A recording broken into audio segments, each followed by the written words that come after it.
দীর্ঘদিন বন্ধ থাকা খুলনা অঞ্চলের রাষ্ট্রায়ত্ত ৯টি পাটকলের মধ্যে ইজারার মাধ্যমে চালু হয় 4টি। তবে এসব পাটকল চলছে খুঁড়িয়ে খুঁড়িয়ে। গত এক বছরেও সক্ষমতার 1/4 চালু করতে পারেনি নতুন মালিকানার পাটকলগুলো। ফলে বেকার শ্রমিকদের কাঙ্ক্ষিত কর্মসংস্থান হয়নি এখনো। SM মিলনের ক্যামেরায় মোস্তফা জামালের রিপোর্ট। 250-টিরও বেশি ডিজাইন অপশন নিয়ে ওয়ালটন স্মার্ট ফ্রিজ, বোঝে আপনার প্রয়োজন। লোকসানের অজুহাতে 2020 সালের 3 জুলাই দেশের 26টি পাটকল বন্ধ করে দেয় সরকার। এতে বেকার হয়ে পড়ে প্রায় 70,000 স্থায়ী ও অস্থায়ী শ্রমিক। পাটকলগুলো 3 বছর বন্ধ থাকার পর 2023 সালের 4 সেপ্টেম্বর লিজ প্রক্রিয়ার মাধ্যমে বেসরকারি পরিচালনাকারীদের হাতে 4টি মিল হস্তান্তর শুরু করে বিজেএমসি। কিন্তু হস্তান্তর নেওয়ার 1 বছর পরেও মিলগুলো পূর্ণ উৎপাদনে যেতে পারেনি।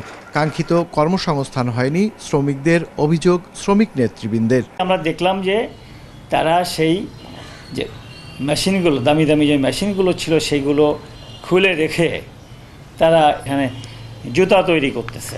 তো প্রথম থেকেই তো শ্রমিকরা বা আমরা বলতে আসছি যে লিজ বা পিপিপির মাধ্যমে চালু করে কখনোই শ্রমিকদের কোনো সুবিধা আসবে না। একমাত্র সমাধান হইল যে রাষ্ট্রীয়ভাবে চালু করা এবং রাষ্ট্রীয়ভাবে কেন যে লোকসানে পড়ে সেই খাতগুলি চিহ্নিত করে সেগুলি দূরীভূত করতে পারলেই পাটকলগুলো লাভ করা সম্ভব।